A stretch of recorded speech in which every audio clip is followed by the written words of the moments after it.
Hello friends and welcome to Roshan की class YouTube channel. Friends, आप सभी का आज के इस वीडियो में एक बार फिर से बहुत बहुत स्वागत है। आज हम देखेंगे यहाँ पे वैन हिले के बारे में। वैन हिले हमारा आज का जो टॉपिक है वो क्लास 14th है, 14वां क्लास है आज का। इसके पहले मैं 13 क्लासेस आप लोगों को दे चुका हूँ, और अगर आप लोग डेली बेसिस पे रोशन की क्लास यूट्यूब चैनल से जुड़े होंगे, क्लासेस देख रहे होंगे, तो प्लीज़ आप लोग यहाँ पे आप लोगों को खुद पता होगा, नीचे कमेंट बॉक्स में कमेंट करके बताया करिए कि आप लोगों को क्लासेस कैसी लगती हैं। और अगर डेली बेसिस पे देख रहे हैं तो इतनी तो गारंटी है कि आप लोगों का सीटेट में नंबर इंप्रूव होने वाला है, 100% इंप्रूव होने वाला है। और भी अगर आप लोगों को वीडियो अच्छी लगती है तो प्लीज़ वीडियो को लाइक करके भी बताया करिए कि आप लोगों को वीडियो अच्छी लगती है। तो चलिए शुरू करते हैं आज का टॉपिक। और वीडियो स्टार्ट करने से पहले आप लोगों को बस इतना बता दूँ कि अगर वीडियो अच्छी लगे तो प्लीज़ लाइक करिएगा वीडियो को, चैनल को सब्सक्राइब कर लीजिए, वीडियो को शेयर करिएगा अपने दोस्तों के साथ, और कमेंट बॉक्स में कमेंट करके बताइएगा कि आप लोगों को वीडियो कैसी लगी। और वीडियो की PDF बिल्कुल फ्री चाहिए तो रोशन की क्लास टेलीग्राम चैनल या फिर वेबसाइट से जाके आप डाउनलोड कर सकते हैं। तो अब देर नहीं करते हैं, शुरू करते हैं आज का टॉपिक वैन हिले। वैन हिले के बारे में सबसे इंपॉर्टेंट यहाँ पे मैं बता दूं कि सीटेट का जो एग्ज़ाम हुआ था लास्ट ईयर में आपका ऑनलाइन वाला, उसमें ऐसा कोई भी शिफ्ट नहीं रहा होगा जिसमें आपका वैन हिले से क्वेश्चन ना बना हो। आप लोग लास्ट ईयर के पेपर उठा के देख लीजिएगा। बस पेपर में आपको ध्यान देना है कि आपको जो आपका बाल विकास मनोविज्ञान उस सेक्शन में नहीं देखना है, आपको देखना है गणित के पेडागोजी के सेक्शन में, मैथ के पेडागोजी के सेक्शन में, क्योंकि इनके ऊपर जो क्वेश्चन बनने थे वो मैथ के पेडागोजी के सेक्शन में बने थे। तो जिन बच्चों का मैथ का न्यूमेरिकल पोर्शन थोड़ा सा वीक है, कमज़ोर है, वो डरते हैं सवाल सॉल्व करने से, तो पेडागोजी अपना इम्प्रूव करके जाइए। आपको इस टॉपिक से, वैन हिले टॉपिक से 100% एक क्वेश्चन देखने को मिलने वाला है वहाँ पे। तो शुरू करते हैं, देर नहीं करते हैं। आप लोग खुद ही एग्जाम देंगे तो आप लोगों को खुद पता चल जाएगा कि ये टॉपिक जो मैं बोलता हूँ वो आया है कि नहीं आया है। तो यहाँ पे देखेंगे, सबसे पहले वैन हिले के बारे में बताया जाए तो ये नीदरलैंड के गणितज्ञ थे। याद रखिएगा, इसी से पता चल रहा है आपको कि इनका टॉपिक जो ये है वो किस सेक्शन में आएगा, पूछेगा। गणितज्ञ थे तो गणित के ही सेक्शन में ज़्यादातर चांसेस है पूछने का, और ऐसे ही क्वेश्चन बने थे लास्ट ईयर में। तो आप 100% ये मान के चलिए कि इस टॉपिक से क्वेश्चन बनेगा ही। तो यहाँ पे पहला क्वेश्चन किस देश के निवासी थे? नीदरलैंड के, और ये गणितज्ञ थे, याद रखिएगा। वैन हिले ने यहाँ पे एक सिद्धांत दिया था जिसको क्या कहा गया? ज्यामितीय चिंतन का स्तर कहा गया। इनके सिद्धांत को या फिर ज्यामितीय चिंतन का सिद्धांत कहिए या फिर ज्यामितीय चिंतन का स्तर कहिए, बात एक ही है। और इन्होंने ये इस सिद्धांत में इस जो इन्होंने स्तर दिया था, इसमें ये बताया था कि बच्चे ज्यामिति सीखते कैसे हैं। ज्यामिति क्या है, काफ़ी बच्चों को यही नहीं पता होगा। तो यहाँ पे मैं बता दूँ, जैसे आपने सुना होगा त्रिभुज, चतुर्भुज, वृत्त यानी सर्किल, इस तरीके की जो आकृतियाँ होती हैं उसको ज्यामिति कहते हैं, ज्यामितीय आकृतियाँ कहते हैं। तो ज्यामिति बच्चे कैसे सीखते हैं? अब एक बार में तो कोई भी बच्चा नहीं सीख पाता ज्यामिति, नॉर्मली बच्चों की बात कर रहा हूँ, एक्सेप्शन तो हर जगह है। तो ज्यामिति बच्चे धीरे धीरे कैसे सीखते हैं? पहले पहचानना सीखते हैं, फिर उसके बाद उसके अंदर समानता देखते हैं, फिर उसके बाद उनका फार्मूला देखते हैं, फिर उसको खुद से वो विजुलाइज करने लगते हैं, वो उस चीज़ को फिर से खुद से वो बनाने लगते हैं। तो ये कैसे, किस तरीके से सीखते हैं बच्चे ज्यामिति को, अपने स्तरों में वैन हिले ने यही बताया है। ठीक है, तो इन स्तरों के बारे में चलिए देखते हैं, वैन हिले के ज्यामितीय चिंतन का स्तर। अब यहाँ पे देखेंगे आप कि वैन हिले के जो ज्यामितीय चिंतन के स्तर हैं वो 5 स्टेजेस हैं। स्टेजेस 5 हैं, 5 स्तर है। लेकिन अगर यहाँ पे बात की जाए तो यहाँ पे शुरू होता है 0 से ही, यानी कि 0 से लेके 4 तक ही जाता है। स्तर 0, स्तर 1, स्तर 2, स्तर 3, स्तर 4।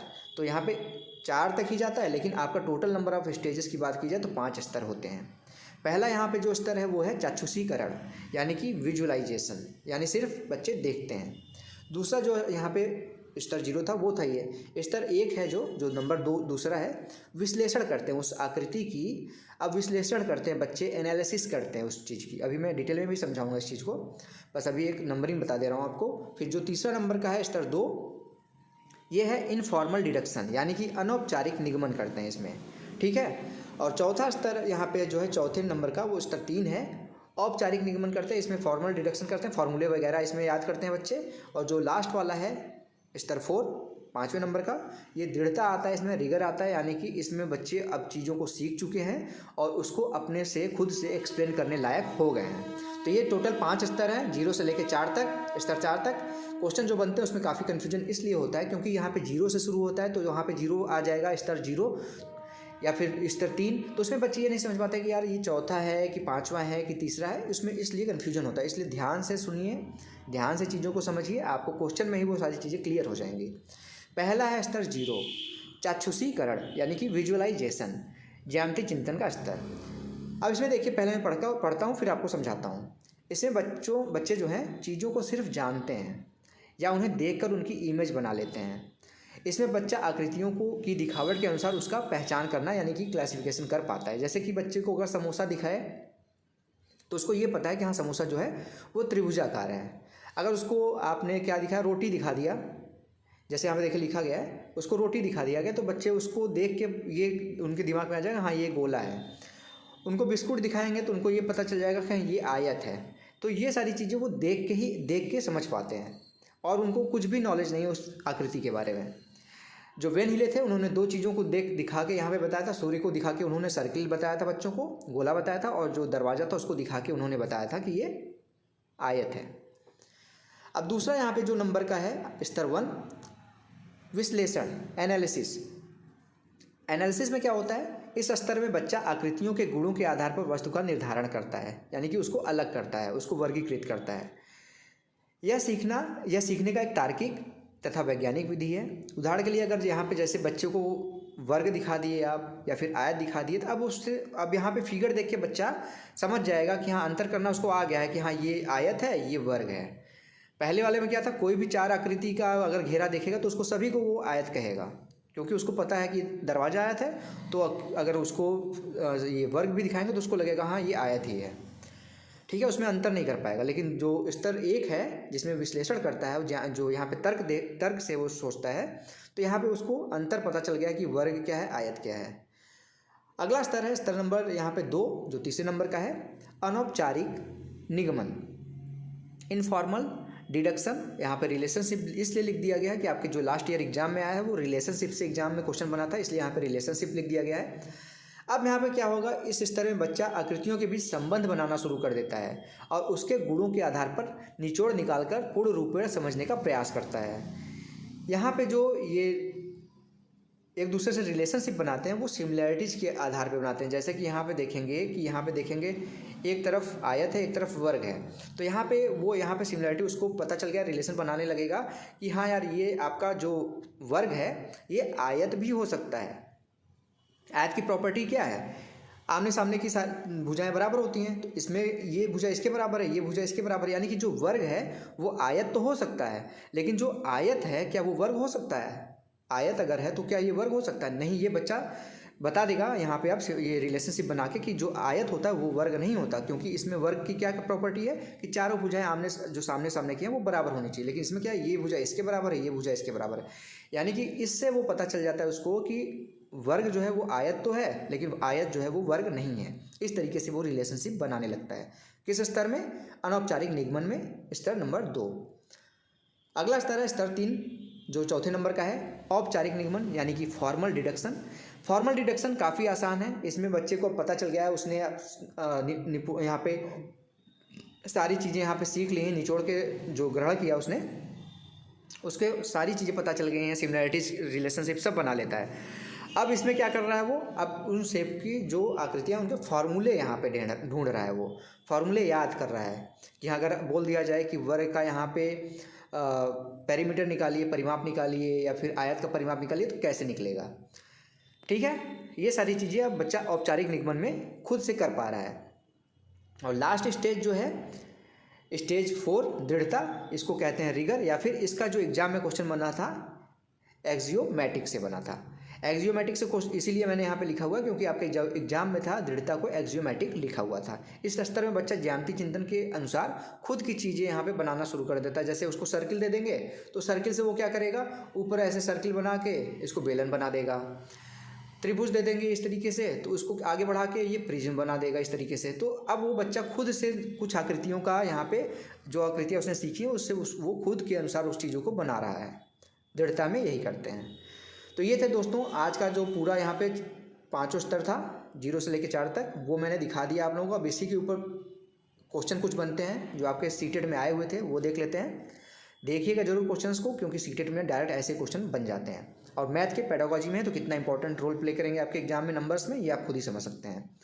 तो यहाँ पे पहला प्रश्न है, वैन हिले सिद्धांत के अनुसार ज्यामिति में चिंतन के 5 स्तर हैं। दृढ़ता वैन हिले सिद्धांत के किस स्तर का प्रतिनिधित्व करती है? अब याद रखिएगा, दृढ़ता, रिगर के बारे में बात हो रहा है। अब आप खुद बताइए कि ये कौन सा था, सबसे लास्ट स्तर था। स्तर कौन सा था? वो स्तर चौथा था, क्योंकि यहाँ पे पहला, दूसरा, तीसरा, चौथा लिखा है तो चौथा होगा। यहाँ पे स्तर 0 से शुरू किया गया है, ठीक है। तो इस क्वेश्चन का सही आंसर हो जाएगा स्तर चौथा। दूसरा क्वेश्चन है, एक 7 वर्ष का लड़का है, सभी 4 भुजाओं वाली नियमित आकृतियों को वर्गों के रूप में पहचानता है। वैन हिले के अनुसार वह ज्यामितीय चिंतन के किस अवस्था या चरण में है? कोई भी उसको 4 भुजाओं वाली आकृति दिखा दी जाए, चाहे ऐसे हो, चाहे ऐसे हो, चाहे वो एकदम पतली हो, इस तरीके से सभी को देखेगा तो उसको क्या कहेगा? वो लड़का कह रहा है कि सभी आकृतियाँ जो है वो वर्ग हैं, उसको अंतर नहीं पता है। कोई भी 4 भुजाओं वाली आकृति दिखाएंगे तो उसको कहेगा वो वर्ग है। तो वो किस में है? पहले स्टेज में था, जो स्तर 0 था, चाक्षुषीकरण विजुलाइजेशन में। उसमें अगर आप दरवाज़ा दिखा रहे हैं तो उसको भी वर्ग कह रहा है वो, खिड़की दिखा रहे हैं तो उसको भी वर्ग कह रहा है वो, सभी चीज़ों को 4 भुजाओं वाले को वो वर्ग कह रहा है, तो वो चाक्षुषीकरण में कहता है, जिसमें उसको बस शेप पता है, उसके बारे में कुछ और चीज़ें नहीं पता है। तीसरा क्वेश्चन है, निम्नलिखित में से कौन सा वैन हिले के ज्यामितीय तर्क के सिद्धांत का चरण या फिर स्तर नहीं है? याद रखिएगा, लास्ट ईयर क्वेश्चन जो आए थे उसमें सबसे ज़्यादा इस तरीके के क्वेश्चन बच्चे गलत किए हैं। नहीं लास्ट में लगा देगा, बच्चे आधा क्वेश्चन पढ़े, हाँ ये क्वेश्चन तो आता है, फटाक से मार दिए। लेकिन यहाँ पे देखिएगा काफ़ी क्वेश्चन ऐसे ध्यानपूर्वक पढ़ा करिए, काफ़ी क्वेश्चन आए थे नहीं है, लास्ट में लिखा था। तो यहाँ पे बोला गया है कि वैन हिले का जो ज्यामितीय तर्क का सिद्धांत था उसमें जो उन्होंने 5 स्तर बताए थे उसमें से इसमें से कौन सा नहीं है? तो विजुअलाइजेशन भी था, एनालिसिस भी था, एक्सियोमेटिक भी था, बस क्या नहीं था? मूर्त संचालन यानी कि कंक्रीट ऑपरेशन नहीं था। इस क्वेश्चन का सही आंसर क्या हो जाएगा? ये वाला हो जाएगा। चौथा क्वेश्चन है, वैन हिले का स्तर निम्न में से किसके विकास के चरणों को दर्शाता है? तो सिंपल सा है, ये तो आप लोग अभी पढ़े हैं तो आप लोगों को याद भी होगा, याद रख लीजिए। वैन हिले मैथ से रिलेटेड है, ज्यामितीय चिंतन से रिलेटेड है। तो यहाँ पे इस क्वेश्चन का सही आंसर हो जाएगा जियोमेट्रिकल थिंकिंग से। इस क्वेश्चन का सही आंसर हो जाएगा बी ऑप्शन। पांचवा क्वेश्चन है यहाँ पे, रोहित को अनुभव होता है कि वर्ग एक समचतुर्भुज और आयत दोनों है, वह वैन हिले के मानस चिंतन के किस चरण में है? अब यहाँ पे देखिए कि उसने क्या कहा, जो रोहित है उसको ये पता चल गया कि जो चतुर्भुज है यहाँ पे ये वर्ग है एक, वो आपका आयत भी है और एक समचतुर्भुज है, ठीक है। तो वो अब यहाँ पे रिलेशनशिप बना पा रहा है। रिलेशनशिप इसीलिए मैंने शब्द बताया था कि उसको एक चतुर्भुज दे दिया गया, वर्ग दे दिया गया, तो उसको ये बता पा रहा है वो कि समचतुर्भुज भी है ये और आयत भी है। तो क्या कर रहा है? रिलेशनशिप बना रहा है। तो इसमें सही आंसर हो जाएगा आपका और अनौपचारिक निगमन, इनफॉर्मल डिडक्शन या फिर रिलेशनशिप। छठवां क्वेश्चन है जो कि आज की वीडियो का लास्ट क्वेश्चन है, प्राथमिक स्तर पर बच्चे की दी गई आकृतियों को उनकी दिखावट के आधार पर वर्गीकृत करने में समर्थ हैं। वैन हिले के ज्यामितीय तर्क के चरणों के अनुसार वे कौन से चरण में हैं? अब यहाँ पे है, बच्चे को यहाँ पे दिखावट के आधार पर वर्ड पकड़िएगा, सीटेट में सबसे ज़्यादा वर्ड पकड़ना होता है, टैग वर्ड्स आते हैं ना, उस तरीके से दिखावट के आधार पर वो सिर्फ देख पा रहा है, इसी से आप तुरंत लगा सकते हैं दृष्टिकरण, ठीक है।